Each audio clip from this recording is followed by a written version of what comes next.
You're listening to the Crowdfunding Nerds podcast, a podcast that will help you succeed before, during, and after your crowdfunding event. And now, here is your host, Andrew Lowen. Welcome to Crowdfunding Nerds, everybody. I am your host, Andrew Lowen, and I am joined as always by my illustrious SEO marketing wizard, Rick, and sexy Irish Sean. How you guys doing? Hey, nerds. How's it going? We're on this organic marketing kick. We want to teach you how to market organically. And so we actually had a listener come in and ask a question, asking us to dive into deeper detail about Facebook groups and how to effectively market organically in Facebook groups. Things like what makes a good post versus a bad post, how to get results from these places, and really how to become a part of these communities in a way that will get them to respond when it's time for your Kickstarter. First, before we get into that, what's up, nerds? I today joined the 30 Club. Oh, congratulations. Happy birthday. Guy, we got some young team members on this team. I feel so old. I think I'm the oldest one right now. I joined the 40 Club last year. Oh, snap. I'm 35, so I'm right in between. It's like we have 3 generations of Americans. Oh! You know. You don't own it yet. I'm Generation X, and I'm proud of Generation X. I'm right on the border. And then we got Sean, who apparently must be a millennial because if he's only 30. Jeez. I am. Yeah. Well, now I feel like an idiot. My What's Up nerd today is the Elder Scrolls Skyrim is becoming a board game. I was thinking of backing that, but then I took an arrow to the knee.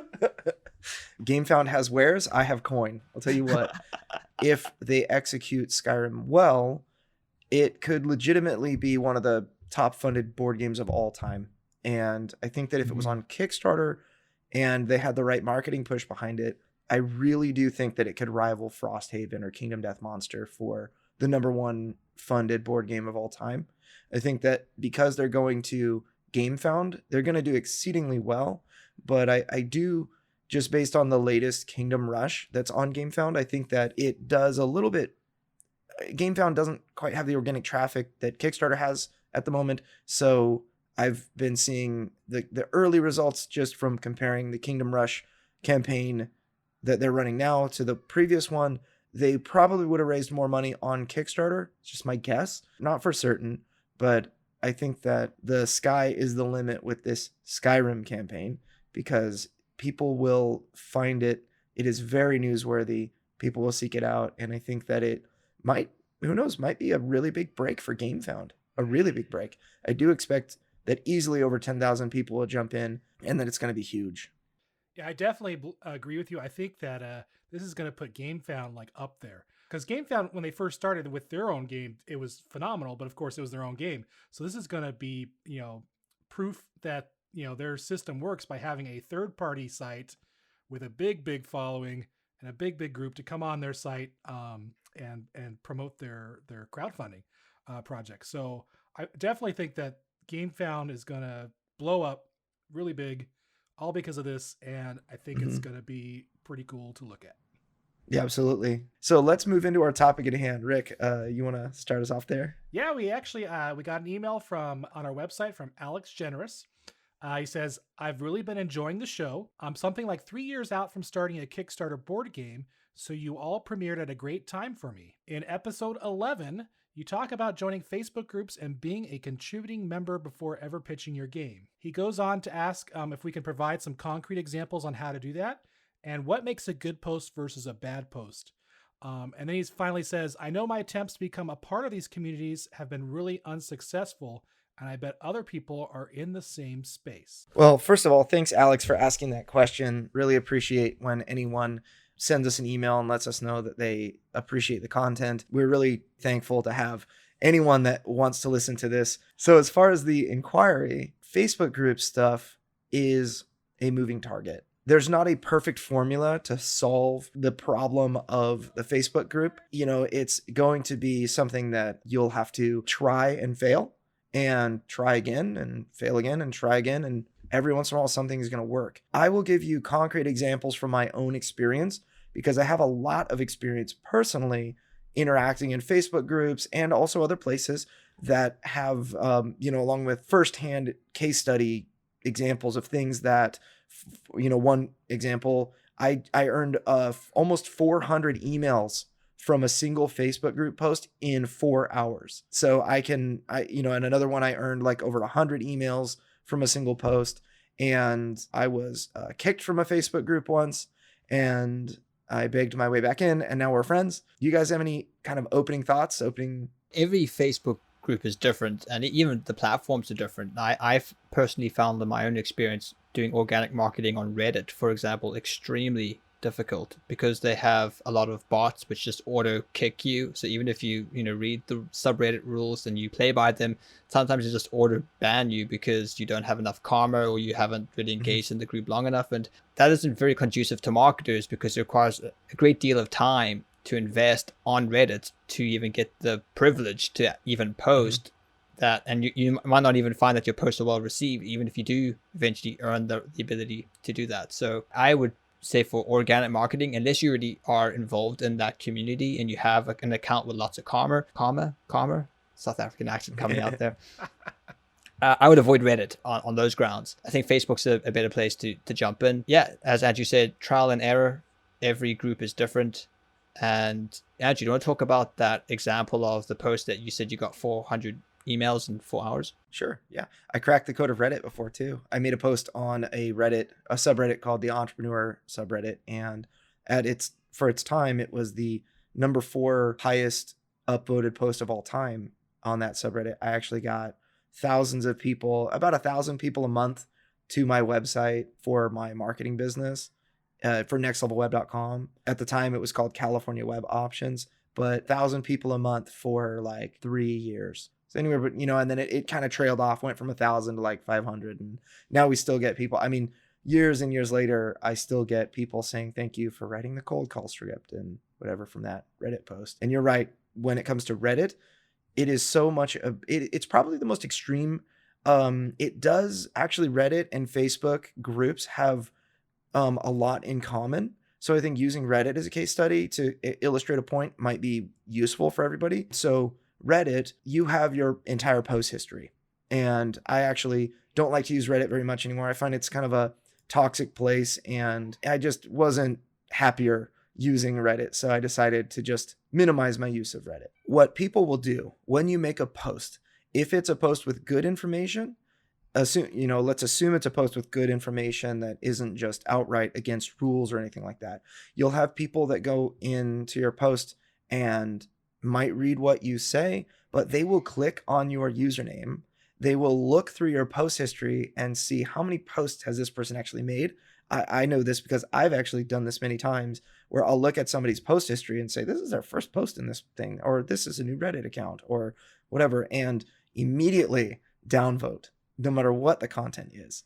So Reddit, it's so important to contribute by responding in comments to other people's posts. You can engage in comments with other Reddit users they have this threaded comment thing where, it's in essence in Facebook groups, it's like replying to a comment. You get to see these threaded comments. Sometimes they're really funny and engaging and just silly. These things, when you create a post history on Reddit, you might post certain things that are news. Like, for example, this Elder Scrolls Skyrim news. If you posted that to the tabletop Reddit, you'll probably get a lot of karma. It'll probably be upvoted a bunch, and people will appreciate receiving that news. That is not going to benefit you at all directly, because it's not about your game. It's not about your Kickstarter. But when somebody on Reddit goes and looks at your post history, they're going to see that you have made a lot of posts and you've been upvoted a bunch and other things like that. And it's going to lend credibility to you. They will go back to your original post, upvote, and then comment. And that's the type of engagement that you need if you're going to really get a post to kind of take off.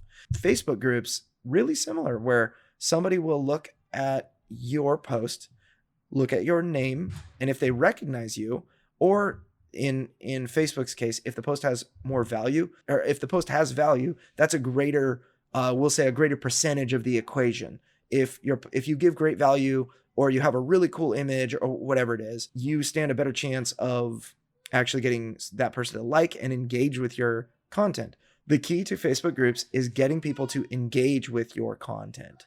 That's very, very important. If people do not engage, your content is not going to be seen by anybody, and it's just going to go into the black hole, which is the group feed. Yeah. So a concrete example. This is around a year and a half into my effort with Deliverance, maybe a year into my effort with Deliverance, marketing on Facebook groups. I actually had a fan of mine post a link to my website. Just straight up post a link to my website and say, I'm so excited for this. I can't wait till this hits Kickstarter or whatever. And I didn't see it right away. So first lesson is, if someone else posts, it's good. If someone else posts, if I post, I'm so excited about this game, and it's my own game, someone will rat me out, and it'll be self-promotion. Self-promotion is very frowned upon, but it's not self-promotion when someone other than yourself promotes you, right? So then it's just a fan sharing what, it's what these groups are meant to do. That's why you need a fake account. Absolutely. Yep. Andrew Lowen and Andrew Owen. Yeah. Or Drew. He's my cousin. Drew Lowe. Yes. All right. No relation, actually. No relation at all. So my fan posted that they were excited about this game, and they posted the web address. Normally links don't get great comments and engagement and whatnot, but this one did, because the name of my game also happens to be related to this 1972 movie that was nominated for Best Picture called Deliverance, that was about an ill-fated river rafting trip. These two games, the movie and my game, have no relation other than the name.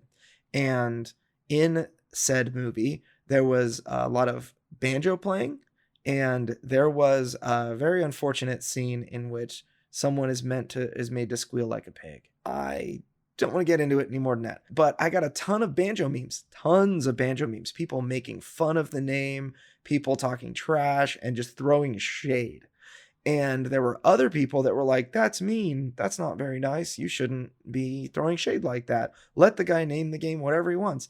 And then still other people were like, oh, this looks interesting. I'm going to jump on board. And 100 comments later, several, I would say, maybe 5 people or 10 people. Some people were very influential game designers that I looked up to that, kind of hurt my feelings with their banjo memes and making fun of me, making fun of the game, which is a direct extension of me. So I take it extremely personally, or maybe I did at the time. It just became this weird situation where everyone just started arguing. And then, that happened for, maybe an hour or so, and then after that time, people were just like, wow, this looks really interesting. I'm excited. I signed up for the email list. And over that time, we had about 380 emails added to our list. It was like a 4-hour period. That happened actually completely out of my control. But then when it did happen, I did a couple of things. Number one, I learned by that post, I learned to embrace haters. People that were just throwing banjo memes, and some people said worse things that were not very nice. And other people were saying, change your name, or, change the game's name, whatever. Don't be mean to those people. Any press is good press. So I respond to those people laughing at myself. I laughed about the banjo memes, and 100 comments doubled to 200 because I responded to every single person in that thread. I didn't just like their comment, I responded to them. And a lot of those people responded back to me. And so you've got 250 comments on the thread now. So it was a pretty cool experience overall. And it taught me to just engage with posts that are about my content. Don't just like, but also comment. To go back to Reddit quickly, it's also important because Reddit actually has a very unique way of defining spam, which I personally disagree with. They basically call all self-promotion on their platform that is not a paid promotion is spam. That's how they define spam. So that means if you do any type of self-promotion, you're spam. I'm just going to read from the website. This is from the FAQ. What constitutes as spam? So, quote, if your contribution to Reddit consists mostly of submitting links to sites that are your own or otherwise benefit you in some way, and additionally, if you do not participate in the discussion or reply to people's questions, regardless of how many upvotes your submissions get, you are a spammer. So it doesn't even matter if you're posting quality content that gets a lot of upvotes, you're still a spammer on Reddit. And that's a huge problem for like a marketer and doing organic marketing. Basically, Reddit said, if you want to advertise on Reddit, you have to pay Reddit. And if anything else, you're a spammer. So they've redefined spam to basically mean any type of self-promotion. Everything's spam. Everything is spam. I love I love to eat spam though. Spam tastes great. But Yeah. Well, there's like a Reddit culture, and then there's like a culture on each subreddit, each individual subreddit. So, for example, one that I used to frequent all the time because I love, you guys know I love martial arts and whatnot. I would frequent the mixed martial arts subreddit, and just the way that people interact with each other and the inside jokes that people know and other things like that.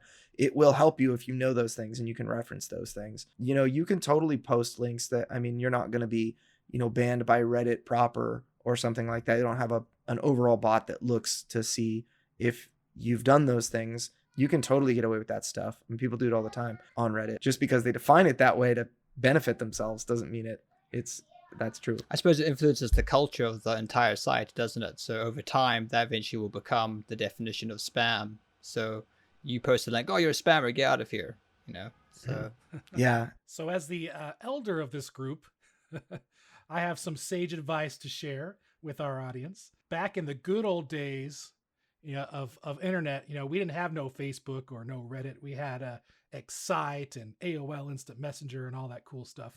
Ask Jeeves. I think he's still around. Yep. Anyway, what I want to portray is that the way you self-promote has not changed. It's just the platform has changed. So when I was on the internet during my younger years, we had websites with forums, which would be like a Facebook group. Pretty much, you go on a website, they have a forum, they have like, you find one that has like a topic you mix with, and then you can share things and whatnot. What I would do if you join a Reddit or Facebook group, as these gentlemen have said, you want to be able to contribute to conversations. So if you see something, you read something in the group that looks cool, add your 2 cents. Don't promote your site, add your 2 cents about whatever they're talking about. Also, whatever account you're using to post the Facebook group should have your information about your project in there. So if someone gets interested in you, then they can because they'll click on you on Facebook and be like, oh, okay, here's what he is. This is great. And they'll find out about your game or project. However, one of the things that I liked to do in the past, and I believe it should still work very well today, and we haven't really discussed this, and also I know it works well on Twitter, is that like, let's say, because you're still building and growing your project, and you're in these groups because they are doing things similar to what you're doing. So what I would do is if I had a question about like maybe like a game technique or something that I want to put into my game or something like that, I would actually privately, I think they call them DMs these days. I would privately message the people, like certain people in the group that you think would have a really good answer, and just privately message them that. And that way, for one, a lot of people like feel pride when someone else asks them, a question that they can answer. So first of all, you'll get some really, really great advice from those groups without having to spam the main board or the group about your game. Second, you're building rapport with these people, and they'll know who you are. And so as you contribute more and as you ask more questions to different people, more people will get to know you. And as a result through that, if you do, where you're at the point where you can post something about your project, the people in the group will support you because they know who you are. They've worked with you. You've shown that you're interested in the topic that they are around. And of course, you've been building relationships with these people. I believe even in Reddit, well, Reddit's a little harder because like you said, it's mostly spam. Reddit's just spam. Reddit is spam, not posting on Reddit. Reddit is spam. It works great. Like I said, it works great on Twitter. I know it works great on Twitter. I've done it in the past. Facebook is the same thing. And like I said, back in those days, when we had forums, that's what we did. And then of course, in your profile on a forum, you'd say, oh, here's my name. Here's what I like. Here's my, websites of interest, which would be like your project or whatnot. And the same thing's true on Facebook. Like I said, you just got to build yourself out that way. And by doing like these private messages and by interacting, you're getting your name out without promoting yourself, if that makes sense. Yeah, I can say that there are many who have private messaged me on Facebook just asking me a question related to marketing because they thought I might be able to help them. And it's the fastest way for me to probably remember who that person is when they make future posts in that group. So that's actually pretty good advice that I wouldn't have actually thought to share, but it does make a difference. From a person who doesn't use Facebook. Yeah, there you go. As of this week, you'll be back. Facebook remembers everything. I'll be back eventually because I got to market something. So yeah, I mean, I'm taking a siesta, but yeah, I'll be back. Yeah. You only took a Facebook marketing course last week, but you don't have a Facebook account. So I mentioned this in a previous podcast that I created in the board game design forum, which is forums, just like Rick was talking about, I created a post about getting actionable feedback for game design. So if you had a game design issue, post here, get actionable feedback. The reason I did that was, number one, I wanted to get my name out there more. I wanted to, number two, be better at game design. And so I thought, what better way than to be better at game design and to engage with this community than try to answer questions that are challenging, that force me to research things, to figure answers, to figure out answers to people's problems. So what that did was it really endeared me to the community in a way on the board game design forum on Board Game Geek. And that's been, several years that thread's been running. So I took that same philosophy into marketing Deliverance, my own project on Facebook. I thought, I am going to try to help people with their issues. So the first thing that you need to know is that you cannot spread yourself too thin. You really need to find maybe one or two or three groups to really invest into. I have several groups that I invest into. The Board Game Design Lab community. I invest into tabletop game Kickstarter advice. I invest into the Christian Game Developers group. And then actually there's another one, or Kickstarter board games. And the other one is Board Game Marketing, Crush Crowdfunding with Nalin. So those are the groups that I invest myself into. There are many more that I'm a part of, like the Board Game Revolution community or the Board Game Group, but I'm just a part of those things for selfish reasons, just because I want to consume content, as a consumer, not necessarily as a way to market my product. In these various groups that I mentioned, what I personally do is I try to answer questions that people have.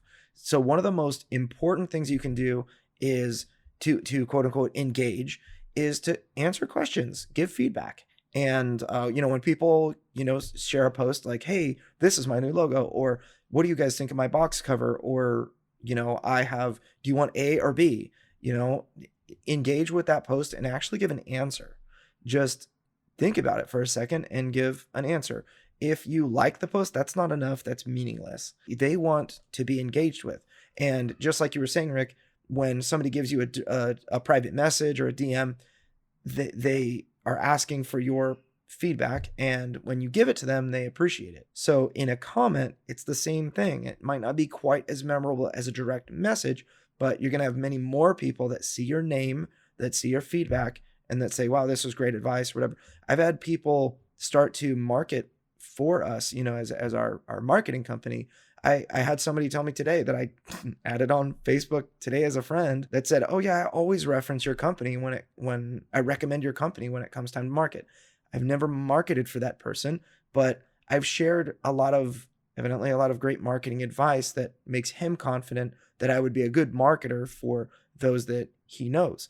And the only reason that that's happened is because I have made comments where I put the power of thought into my response. And it doesn't need to be a long 5-paragraph response or anything, but to actually try to help people. So you have to do this over time. I mean, I've been a member of Board Game Design Lab community, for example, for like 3 years. And I would ask lots of questions and, invest my time. And I've made a lot of headway in that group as a result. I am friends with the group's creator. I've been on that group creator's podcast. I've been, I regularly talk with them and engage with them and the whole community there.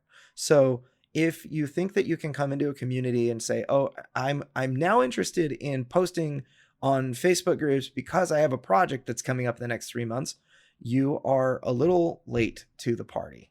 You need to spend time investing into these groups and, being a part. Now, if you are that person that is 3 months until your Kickstarter and you need to invest in groups, there are several types of content that people really absorb. The first type is an image with context. So if you post an image of your art is an excellent thing to post. What do you guys think?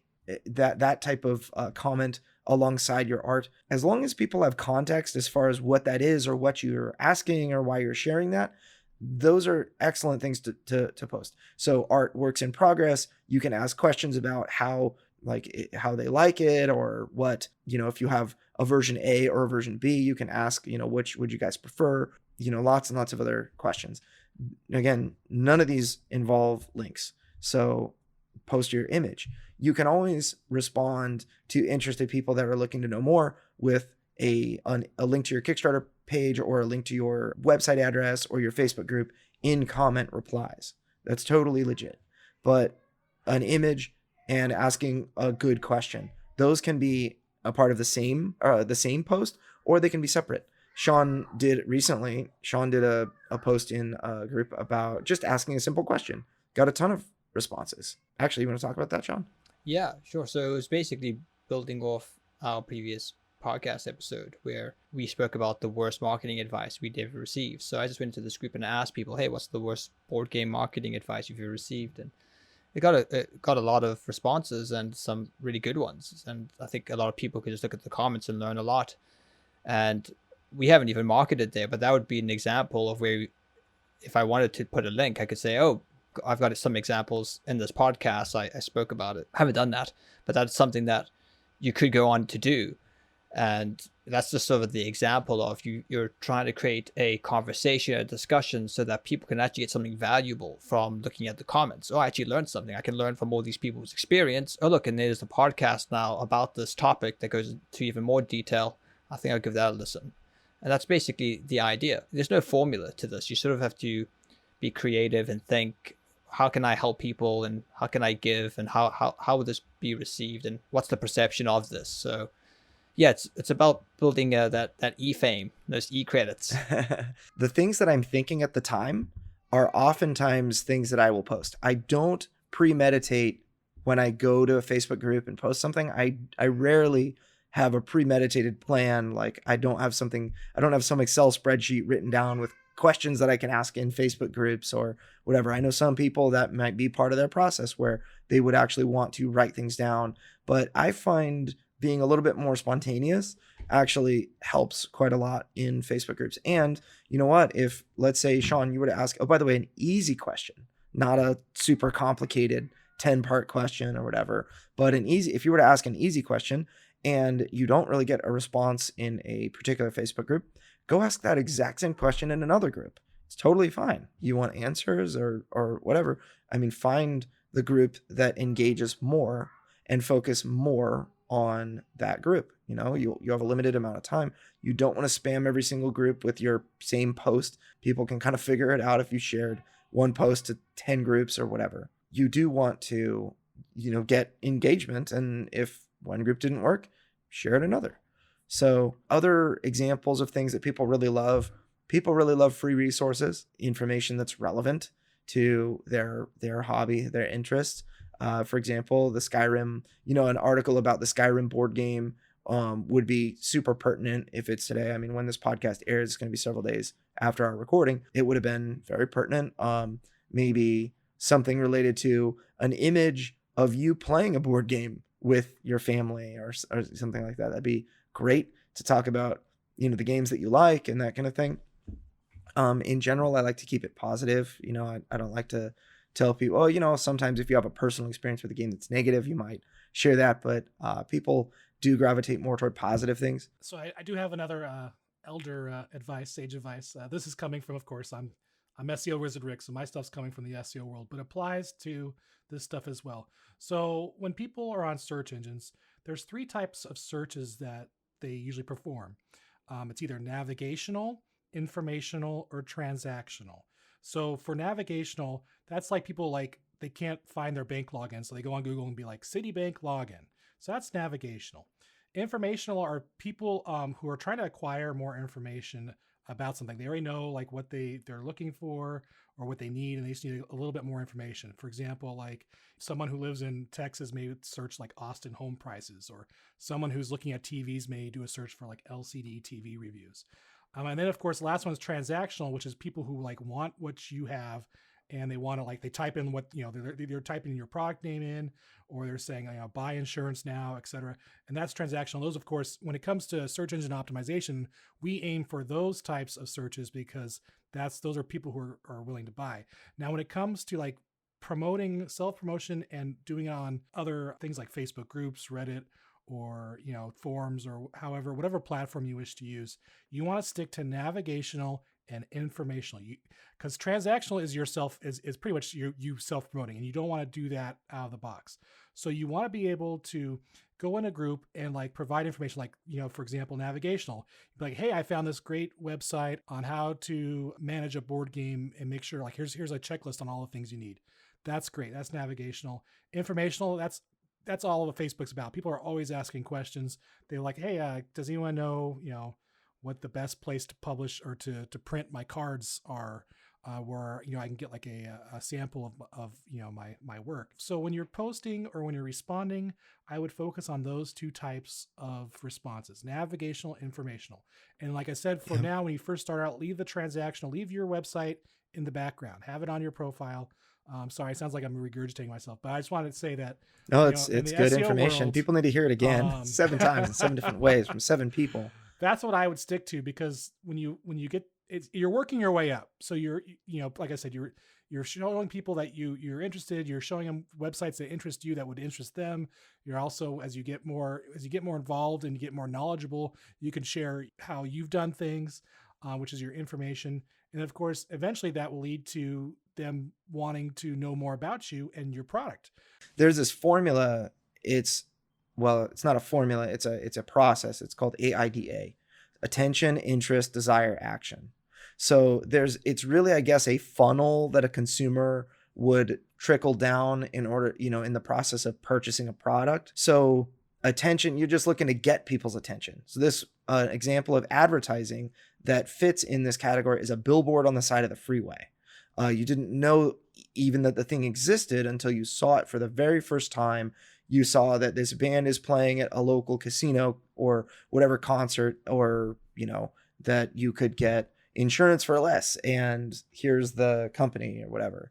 Purpose of those ads is to kind of bring you down the funnel. So the attention, they get your attention, they need to foster your interest. If you're interested in something, you're going to research it. So when you research it, if it's a good fit for you, it'll create a desire within you to take action. Depending on where people are at in that funnel, certain types of marketing are more effective for targeting those people. So for example, somebody who, maybe they have their house is flooded from a toilet, and it is an emergency. They need somebody to help fix that. They're going to Google emergency flood services in my city or whatever, right?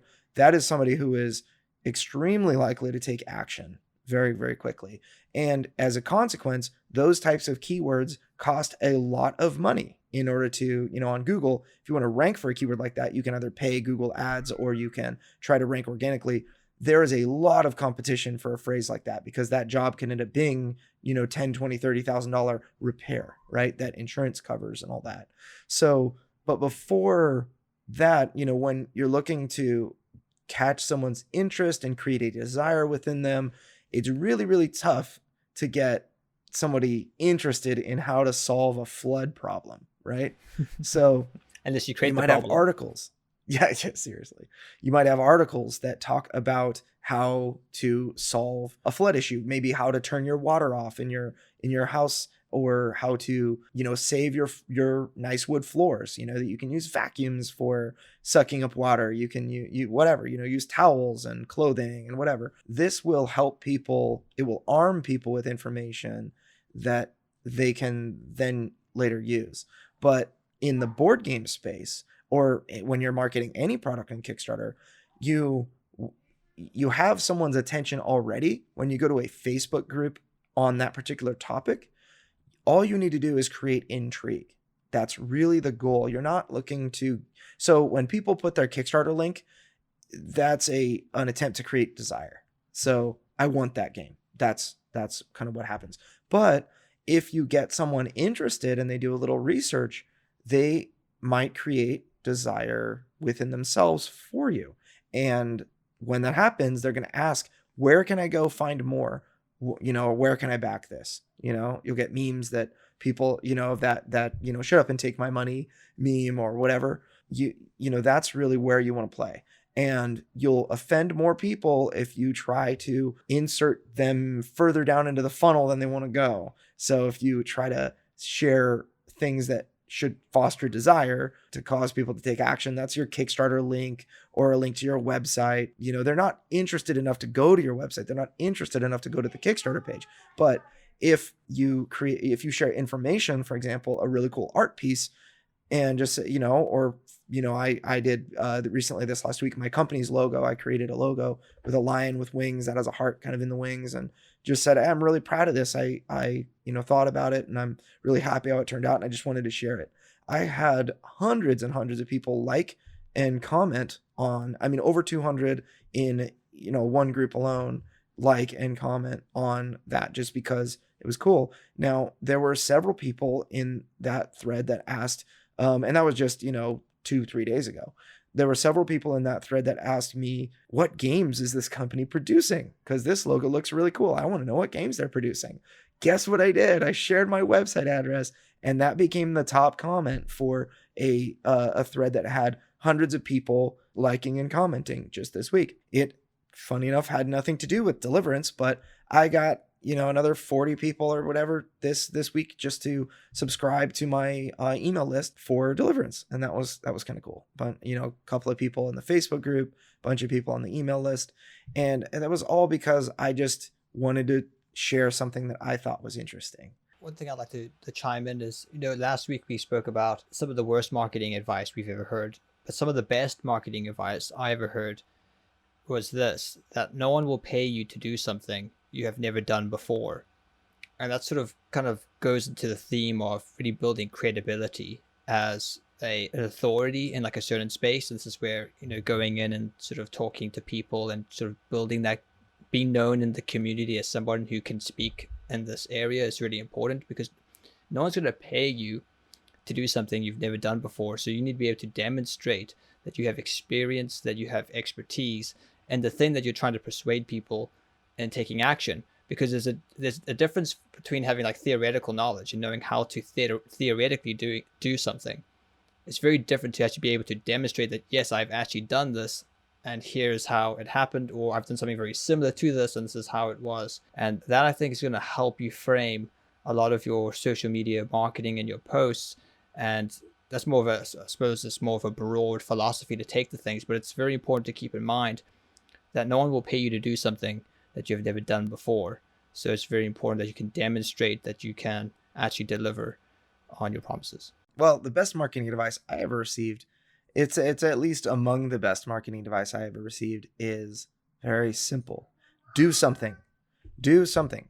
So earlier, when Rick read the listener question, he commented about his attempts at getting engagement in a group have been unsuccessful thus far. And a lot of people give themselves more credit than they deserve in a way where they try for a day, a week, a few weeks, and the post that they thought was going to do very well just didn't do that well, and so they quit. And the best advice I'd ever received is don't quit. Do something.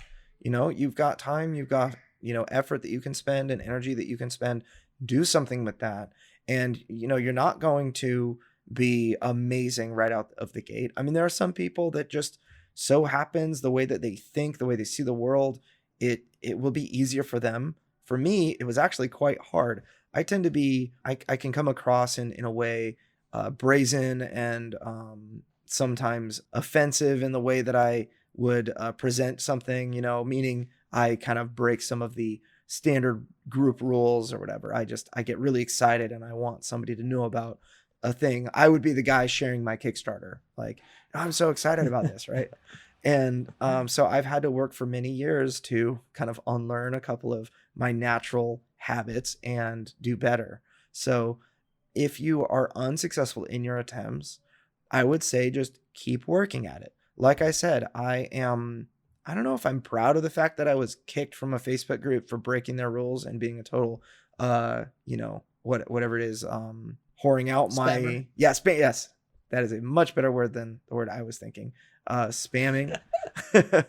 But I humbled myself messaged the group owner and said, hey, I'm sorry, I want to do better, help me how can I do better? And they gave me some sage advice and let me back in the group, and I tried to do better. So you have to just keep it up and try hard. Don't quit just because it doesn't work for the first few weeks or whatever. Make sure that you are not just engaging in groups by posting things yourself. I mean, if you just post and then leave and then come back and post again and leave, and you're not engaging even in your own threads, or maybe if you're not engaging in other people's threads, that's one of those things that you're not doing what you need to do. I guess since you guys have shared your best marketing advice, I'm gonna share mine real quick. The marketing advice that I received has to do with what's called the hierarchy of values. I don't know if anyone here, if you guys have heard Maslow's hierarchy of need. Not quite. This is a little different. Okay. This is hierarchy of values. So pretty much all of us, I'm about to as learn individuals, something. yes, and I'll give you a quick example to make sense. All of us as individuals have our own unique set of priorities that govern our life. So, for example, let's say I'm a single mother with a deep voice, and I have kids, and my kids are my world to me. But I'm overweight. Now, if health and weight loss was a high value or priority in my life, I wouldn't be overweight. And of course, since it's lower, since my kids are number one, and my work is number two, and socializing with my friends is number three. If you look, weight loss is sort of like at the bottom of the values. So of course, since it's at the bottom, I don't make time for it. It's only appeasing to me when it's pleasurable, and when it's not when it's painful. So of course, first, losing weight's great, but then I got to exercise. That's when it gets painful, and I'm like, oh, nope, it's not one of my values. I'm going to quit. Now, or for example, if I was a single mother and it's my kids and they're now teenagers and they're yelling at me, they're talking back, they're being little teenage brats, that's painful to me. But of course, I accept that because they are my highest value, my priority. So when it comes to marketing, you have to, when you're with an audience or a group, like a Facebook group or an audience, you have to be able to make what you're offering a part of their values. So for example, I'm just using weight loss because this is an easy one for me to just say because I'm fat and I know a lot about weight loss, but I don't want to lose weight. It's not high on my values. Anyway, but you've been trying. I try, and I've been right? okay. I'm going down, but not very fast, slow and steady. But for example, for the single mother who has kids, who's overweight, you have to say you have something that would make her wonderful. But of course, she doesn't want to do it because it's not in her. It's just not high in her values. So you have to make it so it is higher in her values. So for example, since her kids are her number one priority, you got to link that to her kids. You got to say, hey, you know what? If you don't lose the weight, if you don't eat healthy, you're not going to be around to see your kids grow up. You're not going to be around, to be a grandparent, pretty much. Or if you lose weight, you'll be able to run and play with your kids more. And because that's her priority. Her priority isn't just I lose weight because I want to. That's on the bottom list. She doesn't want to lose weight because it just doesn't have meaning. But if you give it meaning to her personally, so you have to, when it comes to, Facebook groups and stuff, you have to find out what their high values are. What are their hierarchy of values? What does this group like? What are they about? And then you have to match yourself to that value to make yourself to be seen. Because when you match their values, then you're like their best friend. But if your values don't match their values, you're like an enemy. And that's true for people. Like, people tend to hang out with like-minded people.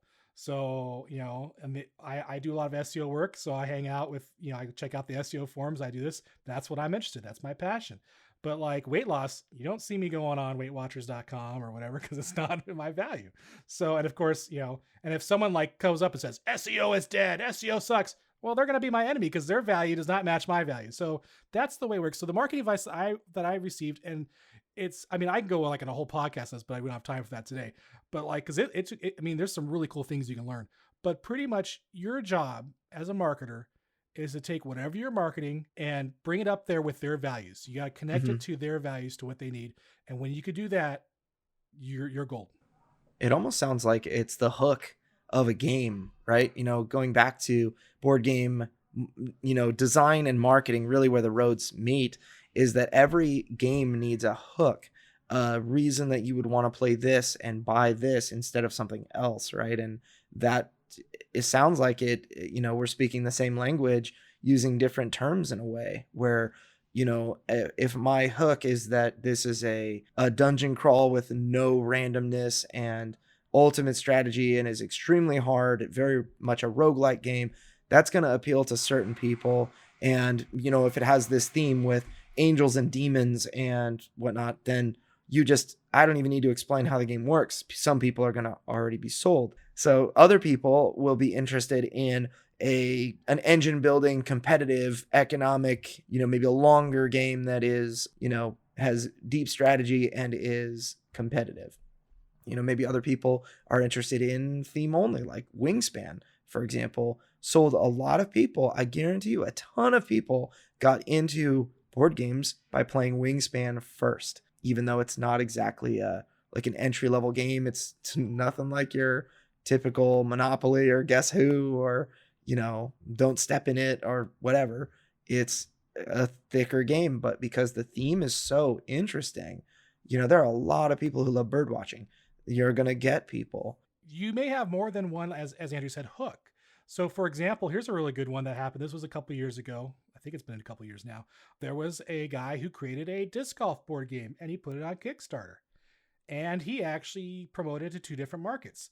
Of course, he promoted to the board game market because it was a board game. But he also promoted it to all his disc golf groups. Who, these are just people who love disc golf. They may or may not like board games. And usually when you do marketing like that, of course, the board game side is usually going to win. But in his case, he had such a big following in the disc golf industry because I guess he was a very big disc golfer. A lot of people knew him. The people on the disc golf side of the marketing actually outperformed the people on the board game marketing. And if he only just did, one type of marketing, he would have missed out completely. In fact, he had stores. Because it was on his Kickstarter, he had a goal for stores. He had retail stores buy games in bulk on Kickstarter just to put in their disc golf shops for disc golf. So they don't care if the game is a good game. They just care that it's about disc golf. It was yeah. So in this case, and in fact, we've done a Kickstarter almost 2 years ago or a year and a half ago. Sort of the same thing that involved. The Christmas Carol RPG. Christmas Carol, but it was also an Charles RPG. Dickens' Christmas so we had Carol, 2 different markets. So like I was saying, you want to figure out the different groups that you'd be involved in that would match what you offer. But at the same time, you also want to market and be able to market separately to each individual group's values. So like I said, in this case, it worked out great. The hook really matters, and there's more than one hook. You don't catch a fish with just one hook. Get a whole bunch of different hooks, try it out, see what kind of fish you get. Anyway, so that's all the time we got this week. I'd like to thank Sean and Andrew for having this great podcast with me. Also, thank you to Alex for sending in that email. And if you guys have any questions, feel free to go to our website, crowdfundingnerds.com/question, and throw one in. Also, like I said, for more information about this episode and other episodes, crowdfundingnerds.com. Until then, we will see you next week. Adios, nerds. Very cool.